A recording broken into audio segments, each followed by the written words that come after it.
Ramakrishna শরণম YouTube চ্যানেলে সকল রামকৃষ্ণ ভক্তমণ্ডলীকে স্বাগত। আজকের পাঠের বিষয় জীবনকে মহাজীবন করে তোলাই শ্রী রামকৃষ্ণের ধর্ম। ওং স্থাপকায় চ ধর্মশ্চ সর্বধর্মস্বরূপিণে অবতার বরিষ্ঠায় রামকৃষ্ণায় তে নমঃ।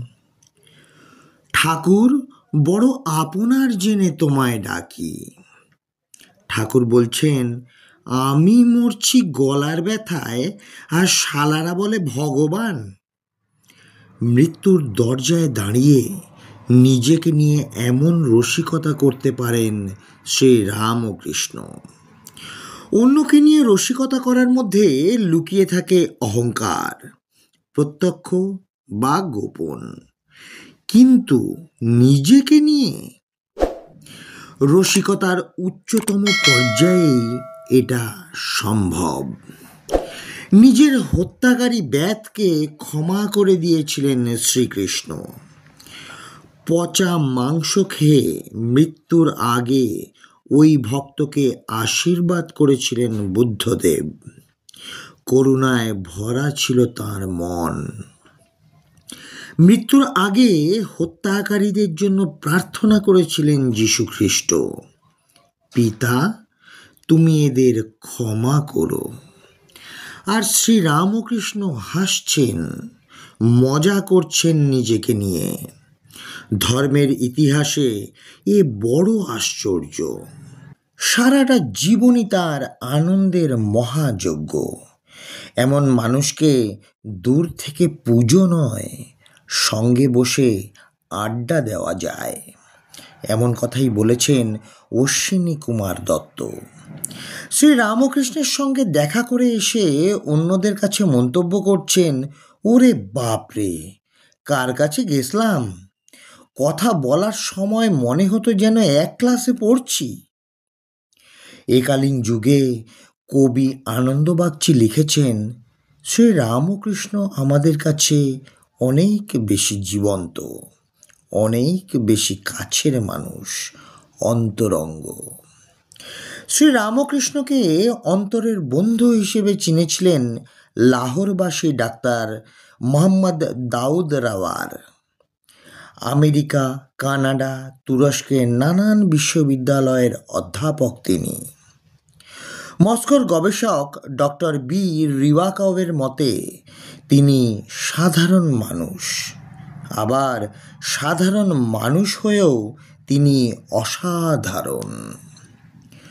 প্রমথনাথ বিশির স্বীকারোক্তি, আমরা গুরু বলতে বুঝি 24 ঘন্টার গুরুমশাই। আর আমার এই ঠাকুর 24 ঘন্টার আপনজন। মৃত্যুর সামনে দাঁড়িয়ে হাসছেন শ্রী রামকৃষ্ণ। অবশ্য অনেক আগেও তিনি মৃত্যুর মুখোমুখি হয়েছিলেন। সাধনার সময় মন্দিরে দাঁড়িয়ে মা কালীর হাত থেকে অস্ত্র তুলে নিয়েছিলেন প্রাণ বিসর্জনের জন্য।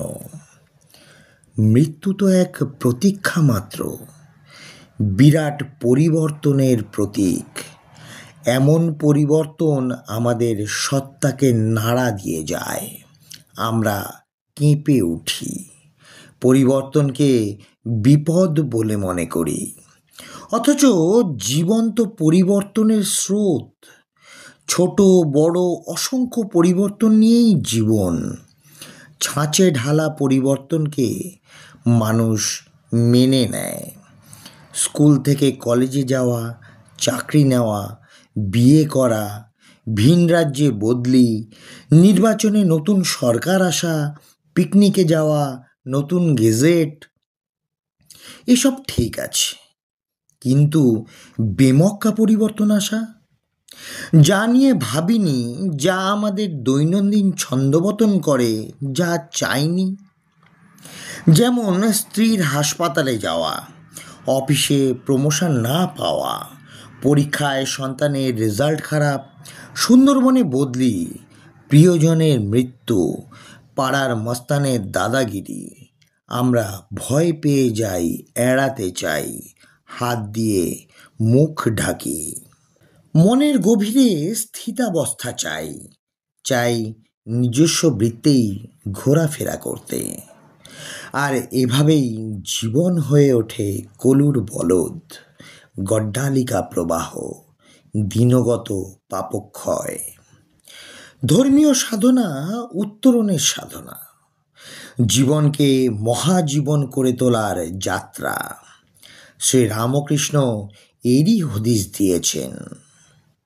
তিনি তো গুরুমশাই নন, আমাদের কাঁধে হাত রেখে আপনজন হয়ে এসেছেন তিনি। আমাদের এই আটপৌড়ে জীবনে বাস আর লোকাল ট্রেনের ধাক্কা খেতে খেতে যাওয়া জীবন, ইনক্লাব জিন্দাবাদের জীবন, দাম বেড়ে যাওয়া আলু তেল খাওয়া জীবন, মেয়ের বিয়ে আর ছেলের চাকরির অপেক্ষায় থাকা জীবন, এই জীবনকেই মহাজীবন করে তোলা শ্রী রামকৃষ্ণের ধর্ম। আজকের পাঠের তথ্যসূত্র শ্রী রামকৃষ্ণ ও আজকের জিজ্ঞাসা, স্বামী সোমেশ্বরানন্দজি মহারাজ। জয় ঠাকুর রামকৃষ্ণ পরমহংসদেব, জয় ঠাকুর রামকৃষ্ণ পরমহংসদেব, জয় ঠাকুর রামকৃষ্ণ পরমহংসদেব। জয় মা শারদা, জয় স্বামী বিবেকানন্দ মহারাজ।